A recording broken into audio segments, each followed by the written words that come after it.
여러분, 오늘 물건은 싸서 좋아 보이는 경매가 아닙니다. 이 물건은 구조가 깨끗해서 끝이 보이는 아파트 경매 물건입니다. 그래서 이 물건은 경매를 오래 하신 분들보다 오히려 경매 처음 하시는 분들께 더 잘 맞는 물건입니다. 부산 기장 정관 신도시 2015년 준공 아파트 감정가 2억 4,900만 원짜리가 지금은 1억 5,900만 원대까지 내려와 있습니다. 이게 왜 위험한 물건이 아니라 오히려 편하게 볼 수 있는 경매 물건인지 오늘 영상에서 처음부터 끝까지 차분하게 정리해 드리겠습니다. 이제 이 아파트의 기본 정보부터 차분하게 정리해 드리겠습니다. 이번 경매 물건은 부산지방법원 부산동부지원에서 진행 중인 사건번호 2023타경심만 2682번 물건입니다. 소재지는 부산광역시 기장군 정관읍 방곡로 29 부산정관지구 이지더원 5차 아파트 505동 3층 303호입니다. 아파트 종류의 주거용 물건으로 대지권 면적은 46.2영이, 전용 면적은 68.41이, 약 20.7평 규모의 가장 수요가 많은 국민 평형대입니다. 이 아파트의 감정가는 2억 4,900만 원입니다. 현재 경매는 5차까지 진행된 상태이며 최저 매각 가격은 1억 5,936만 원입니다. 감정가 대비 약 64% 수준까지 가격이 내려온 상황입니다. 입찰 보증금은 최저가의 10%인 1,593만 6천 원입니다. 매각 기일은 2026년 1월 19일 오전 10시 부산 동부지원 경매법정에서 진행될 예정입니다. 이 물건은 토지와 건물이 함께 매각되는 일반적인 아파트 경매 물건이며 현재 소유자는 채무자 역시 최로 동일인입니다. 이제 이 아파트의 구조와 주변 환경을 차분하게 살펴보겠습니다. 본건은 부산광역시 기장군 정관읍 방곡리에 위치한 부산정관지구 이지더원 5차 아파트입니다. 정관신도시 내에서도 정관박물관 동측 인근에 위치해 있으며 주변으로는 아파트 단지와 근린생활시설, 다세대 주택, 공원 등이 함께 형성된 전형적인 주거 밀집 지역입니다. 단지가 고립되어 있지 않고 생활권이 이미 완성된 지역이라는 점이 이 물건의 기본적인 장점입니다. 본건은 505동 3층 303호로 동일 단지 내에서도 중앙부에 가까운 위치에 자리하고 있습니다. 단지는 총 8개 동 426세대 규모의 아파트 단지로 중소형 단지이지만 관리 상태와 단지 구성은 안정적으로 유지되고 있는 편입니다. 건물 구조를 보시면 철근 콘크리트 구조의 아파트로 지상 15층, 본건은 그중 3층에 해당합니다. 전용 면적은 68.41이 약 20.7평 규모로 방 3개, 욕실 2개로 구성된 가장 보편적인 실거주형 평면입니다. 사용 승인일은 2015년 11월로 연식이 과도하게 오래되지 않아 실거주나 임대 모두 부담이 크지 않은 상태입니다. 외부 마감은 몰탈 위 페인팅 마감이며 내부는 벽지 마감, 바닥은 타일 마감 구조입니다. 창호는 샤시 창호로 되어 있어 일반적인 아파트 수준이 단열과 채광을 갖추고 있습니다. 이용 상태를 보면 현재 공동주택 아파트로 정상적으로 이용 중인 물건입니다. 설비 사항으로는 위생 설비, 난방 설비, 승강기 설비, 옥내 소화전 설비 등이 모두 갖춰져 있어 생활에 불편함은 없는 구조입니다. 교통 여건을 보면 본건까지 차량 접근은 원활하며 단지 인근에 시내버스 정류장이 위치해 있어 대중교통 이용도 무난한 편입니다. 주요 간선 도로와도 연결이 되어 있어 정관신도시 내부 이동이나 외부 접근성 역시 크게 불편하지 않습니다. 토지의 형상은 부정형 토지이지만 공동주택 건부지로 정상적으로 이용되고 있으며 단지 주변 도로 상태 역시 단지 주변 가로망이 잘 형성된 보통 수준 이상입니다. 토지 이용 계획상으로도 제3종 일반 주거지역 제1종 지구단 2계획 구역에 해당하며 주거용 아파트로서의 법적 행정적 제한은 크지 않습니다. 정리하면 이 아파트는 특별히 튀는 장점은 없지만 반대로 치명적인 단점도 없는 전형적인 안정형 아파트 물건입니다. 그래서 실거주 목적이든 임대 목적이든 경매 입문자 기준으로도 무리 없이 접근 가능한 구조를 가진 물건이라고 보시면 되겠습니다. 이제 이 물건의 가장 중요한 부분인 권리관계와 임차인 관계를 차분하게 정리해 보겠습니다. 먼저 등기부상 말소 기준 권리부터 확인하겠습니다. 이 물건의 말소 기준 권리는 2019년 12월 5일 설정된 삼성생명보험 주식회사의 근저당권입니다. 설정 금액은 1억 6,500만 원이며 이번 경매는 이 근저당권 실행에 따른 임의경매입니다. 이 말소 기준 권리 이후에 설정된 가압류, 압류, 임의경매, 각종 공과금 관련 권리들은 모두 경매로 일괄 소멸됩니다. 즉, 등기부상 권리 관계만 놓고 보면 정리 구조는 단순한 편입니다. 다음으로 배당 관계를 보겠습니다. 배당표를 보면 삼성생명보험은 배당금 1억 5,600여만 원을 배당받고 일부 미배당 금액은 남아있으나 이 역시 낙찰자에게 인수되는 구조는 아닙니다. 그 외에 근로복지공단, 금융기관, 소상공인시장진흥공단, 국민건강보험공단 등의 권리 역시 모두 소멸 대상입니다. 정리하면 낙찰자가 인수해야 할 등기부상 금전 채권은 없습니다. 이제 가장 많이 질문하시는 임차인 관계를 보겠습니다. 본건에는 임차인으로 조합명이 등재되어 있습니다. 전입일자는 2016년 8월 10일로 확인됩니다. 다만 임대차 계약서가 제출되지 않았고 보증금과 차임 역시 모두 미상으로 기재되어 있습니다. 확정일자 또한 확인되지 않으며 배당 요구 역시 이루어지지 않았습니다. 현황조사 내용을 보면 임차인은 전입신고는 되어 있으나 임대차 관계를 입증할 자료가 없어 임차권 관계가 불분명한 상태입니다. 또한 현장 조사 시 임차인을 직접 만나지 못했고 연락 또한 닿지 않아 실제 점유 여부 역시 명확하게 확인되지는 않았습니다. 따라서 서류상으로는 임차인 인수 표시가 되어 있으나 실무적으로는 대항력 판단이 곤란한 임차인에 해당합니다.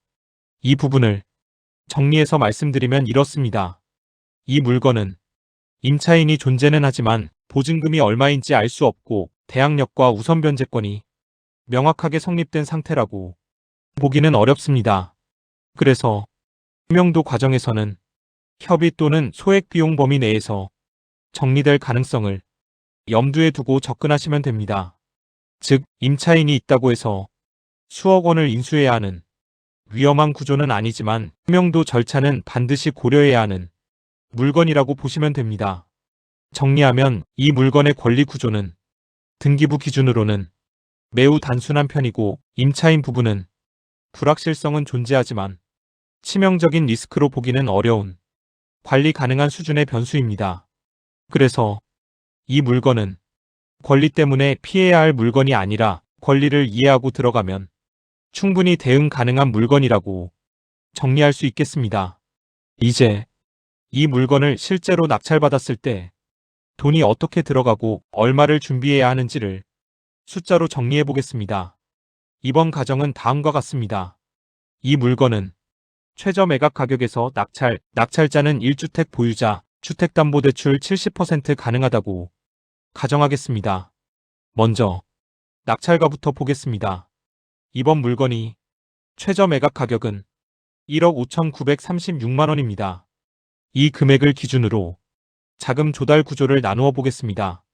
은행 대출은 낙찰가의 70%로 가정하면 대출금은 약 1억 1,155만 원입니다. 그렇다면 낙찰자가 직접 준비해야 할 자기 자본 30%는 약 4,780만 원입니다. 이제 취득 과정에서 들어가는 부대 비용을 더해보겠습니다. 이 물건은 아파트이며 1주택자가 취득하는 것으로 가정하므로 취득세는 1.1%를 적용하겠습니다. 취득세는 약 175만 원 수준입니다. 여기에 법무사 비용 50만 원, 기타 비용 50만 원을 추가하겠습니다. 정리해 보겠습니다. 낙찰자가 실제로 준비해야 할 총 자기자본은 다음과 같습니다. 자기자본 30% 약 4,780만 원, 취득세 약 175만 원, 법무사 비용 50만 원, 기타 비용 50만 원, 이를 모두 합하면 약 5,550만 원 전후의 자기 자본이 필요합니다. 이 구조를 한 줄로 정리하면 이렇습니다. 약 5,500만 원의 자기 자본으로 2억 5천만 원짜리 아파트를 내 집으로 만드는 구조입니다. 여기서 중요한 점은 이 금액이 단순히 투자금이 아니라 실거주를 하든 임대를 놓든 회수가 가능한 구조의 자금이라는 점입니다. 그래서 이 물건은 무리한 레버리지가 아니라 현실적인 대출 범위 안에서 접근 가능한 경매 물건이라고 볼 수 있겠습니다. 이제 이 물건을 낙찰받았을 때 연간 이자 부담이 어느 정도 되는지도 현실적으로 계산해 보겠습니다. 앞에서 정리한 조건을 그대로 사용하겠습니다. 대출 이자 계산 연 4%, 낙찰가 기준, 대출금은 약 1억 1,155만 원이었습니다. 이 금액에 연 4% 이자율을 적용하면 연간 대출 이자는 약 446만 원 수준입니다. 이를 월 단위로 나누면 한 달에 약 37만 원 정도의 이자 부담이 발생합니다. 자기자본 기회비용 이자 계산 연 4%. 다음으로 낙찰자가 실제로 투입한 자기자본을 보겠습니다. 앞서 계산한 총 자기자본은 약 5,550만 원이었습니다. 이 금액을 연 4% 기회비용 이자로 계산하면 연간 자기자본 이자는 약 222만 원 수준입니다. 이를 월로 환산하면 한 달에 약 18만 5천 원 정도입니다. 연간 총 이자 부담 정리. 이 두 가지를 합쳐서 정리해 보겠습니다. 대출 이자 연 약 446만 원, 자기자본 이자 연 약 222만 원, 연간 총 이자 비용은 약 668만 원입니다. 월 기준으로 보면 약 55만 6천 원 수준이 작은 비용이 발생합니다. 이 숫자가 의미하는 것, 정리하면 이렇습니다. 이 아파트를 최저가로 낙찰받아 70% 대출을 활용했을 경우 월 약 56만 원 수준의 작은 비용으로 2억 5천만 원 아파트를 보유하는 구조입니다. 이 금액은 전세나 월세 흐름으로 충분히 상쇄 가능한 수준이며 그래서 이 물건은 이자에 짓눌리는 구조가 아니라 조절 가능한 구조라고 볼 수 있겠습니다. 이제 이 물건을 전세로 운용했을 때 자금이 어떻게 흘러가는지를 숫자로 정확하게 보겠습니다.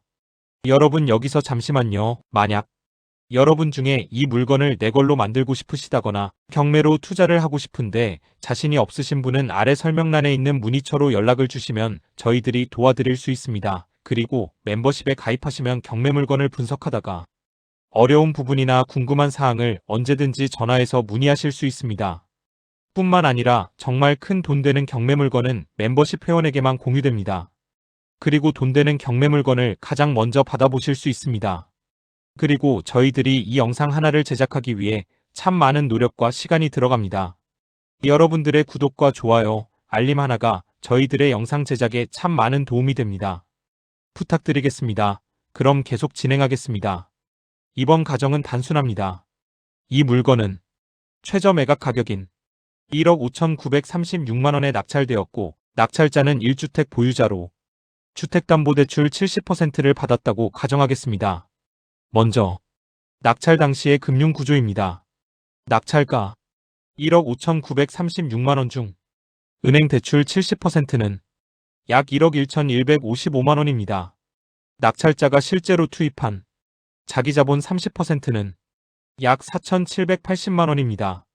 여기에 취득세 약 175만 원, 법무사 비용 50만 원, 기타 비용 50만 원을 더해 총 자기자본은 약 5,550만 원이 투입되었습니다. 이 두 투자금을 모두 합하면 1억 6,705만 원입니다. 전세를 놓는 상황을 보겠습니다. 동일단지, 동일평형, 3층 전세 실거래 사례를 보면 2025년 9월 26일 기준 전세 보증금 1억 8,500만 원에 계약된 사례가 있습니다. 본 건 역시 이와 동일하게 전세 보증금 1억 8,500만 원으로 전세를 놓는다고 가정하겠습니다. 전세를 놓으면 전세 보증금 1억 8,500만 원이 통장으로 들어옵니다. 이 전세 보증금으로 먼저 은행 대출을 전액 상환합니다. 은행 대출금 1억 1,155만 원을 갚고 나면 전세 보증금에서 약 7,345만 원이 남게 됩니다. 이제 초기에 투입했던 자기 자본을 회수해 보겠습니다. 처음에 들어갔던 총 자기 자본 약 5,550만 원을 이 금액에서 회수하면 남는 금액은 약 1,790만 원입니다. 정리하면 이렇습니다. 이 물건은 전세를 한번 놓는 것만으로 은행 대출을 모두 갚고 자기 자본도 전부 회수한 뒤 현금 약 1,800만 원을 손에 쥔 상태로 아파트 한 채를 보유하는 구조입니다. 즉, 내 돈은 이미 다 빠져나왔고 은행 빚도 없으며 아파트만 남는 구조입니다. 그래서 이 전세 시나리오는 큰 수익을 노리는 구조라기보다는 리스크 없이 자산을 남기는 교과서적인 경매 전세 운용 구조라고 보시면 되겠습니다. 이제 이 아파트를 개인이 매입하여 3년간 보유한 뒤 매각하는 경우를 실제 숫자로 정리해 보겠습니다. 이번 시나리오는 가정을 명확히 하고 있는 그대로 계산하겠습니다. 먼저 매입 당시의 총 금액부터 보겠습니다. 이 물건은 경매 낙찰가와 취득 과정에서 들어간 모든 비용을 포함해 총 1억 6,705만 원이 투입된 것으로 계산하겠습니다. 즉, 이 아파트를 취득하는데 실제로 들어간 총 금액은 1억 6,705만 원입니다. 다음은 매각 가격입니다. 3년 보유 후 이 아파트를 2억 2천만 원에 매각한다고 가정하겠습니다. 왜냐면 감정 금액은 2억 4,900만 원으로 되었지만 2025년 3월 21일에 3층이 2억 2천만 원에 거래되었기 때문에 보수적으로 이 금액으로 정하겠습니다. 그렇다면 매입 총 금액과 매각 금액의 차이는 다음과 같습니다. 2억 2천만 원에서 1억 6,705만 원을 빼면 세전 양도 차익은 5,295만 원입니다. 이제 3년 보유에 따른 장기 보유 특별공제를 적용하겠습니다. 장기 보유 특별공제 6%를 적용하면 공제 금액은 317만 7천 원입니다. 여기에 기본공제 250만 원을 추가로 차감하겠습니다. 장기 보유 특별공제와 기본공제를 모두 적용한 뒤 과세표준은 4,727만 3천 원입니다. 이제 양도소득세를 계산해 보겠습니다. 과세표준 4,727만 원은 일반과세 기준 15% 세율 구간에 해당합니다. 이를 기준으로 계산한 양도소득세는 583만 원 수준이며 여기에 지방소득세 10%를 더하면 약 58만 원이 추가됩니다. 따라서 양도소득세와 지방소득세를 모두 합친 총 세금은 약 641만 원입니다. 이제 최종 결과를 정리해 보겠습니다. 세전 양도 차익 5,295만 원. 여기에서 양도소득세 및 지방소득세 약 641만 원을 차감하면 최종적으로 손에 남는 세후 순이익은 약 4,650만 원입니다. 정리하면 이렇습니다. 이 아파트를 총 1억 6,705만 원에 매입하여 3년간 보유한 뒤 2억 2천만 원에 매각할 경우 모든 세금을 납부하고 최종적으로 손에 남는 금액은 약 4,650만 원 수준입니다. 이 계산은 과장 없이 현실적인 일반과세 기준으로 정리한 결과입니다. 여러분, 이번에는 같은 물건을 법인 명의로 낙찰받았을 때의 흐름을 차분하게 정리해 보겠습니다. 개인 투자와는 다르게 법인은 취득 단계부터 계산 방식이 완전히 달라집니다. 먼저 이 아파트의 법인 낙찰가는 최저가 기준 1억 5,936만 원입니다. 법인은 주택을 취득할 경우 개인과 달리 취득세 중과가 적용됩니다. 실무 기준으로 취득세율은 12%를 적용합니다. 그래서 취득세는 약 1,912만 원이 발생합니다. 여기에 법무사 비용 50만 원, 기타 비용 50만 원을 더하면 법인이 이 물건을 취득하는데 실제로 들어간 총 금액은 약 1억 7,948만 원입니다. 이제 여기서 법인은 보유를 하지 않습니다. 임대도 하지 않고 운영도 하지 않고 그대로 즉시 매각합니다. 매각가는 앞에서 개인 시나리오와 동일하게 2억 2천만 원으로 가정하겠습니다. 그렇다면 이제 숫자는 아주 단순해집니다. 매각가 2억 2천만 원에서 법인의 총 취득원가 1억 7,948만 원을 빼면 법인이 얻는 세전 차익은 약 4,050만 원입니다. 이 차익에 대해 이번에는 일반 법인세율을 적용하겠습니다. 과세표준이 2억 원 이하이기 때문에 법인세율은 9%입니다. 여기에 지방소득세 10%를 더하면 법인이 부담해야 할 법인세와 지방세를 모두 합쳐 약 400만 원 정도가 됩니다. 세금을 모두 납부하고 나면 법인의 실제로 남는 금액은 약 3,650만 원 수준이 순이익입니다. 정리해보면 이 물건은 큰 리모델링도 없고 임대관리 부담도 없고 운영 리스크도 없이 낙찰 취득 즉시 매각 이 한 번의 회전만으로 3천만 원 중반대의 현실적인 수익을 만드는 구조입니다. 이게 바로 법인이 경매를 활용할 때 자주 사용하는 방식입니다. 길게 끌지 않고 욕심내지 않고 숫자가 맞는 구간만 먹고 빠지는 전략입니다. 이 물건은 대박 물건은 아닐지 몰라도 법인 입장에서는 시간 대비 리스크 대비 가장 깔끔한 수익 구조를 가진 경매 물건이라고 볼 수 있습니다. 여러분, 오늘 물건을 정리해 보겠습니다. 이 아파트는 한 방에 큰 돈을 버는 물건은 아닙니다. 하지만 전세로는 리스크를 최소화할 수 있고 3년 보유 후 매각을 하더라도 세금까지 모두 감안했을 때 약 4,600만 원 정도의 현실적인 수익이 남는 구조입니다. 이게 바로 경매를 오래 하신 분들이 결국 다시 돌아오는 현실적인 경매 물건의 모습입니다. 경매는 항상 큰 수익만 줬다 보면 한 번의 실수로 그동안 벌어놓은 걸 모두 잃을 수도 있습니다. 그래서 저는 이 채널에서만큼은 과장하지 않고 부풀리지 않고 끝까지 계산이 맞는 물건만 보여드리려고 합니다. 만약 여러분이 경매를 처음 시작하시거나 큰 리스크 없이 하나씩 쌓아가고 싶으시다면 이런 물건을 눈여겨보셔야 합니다.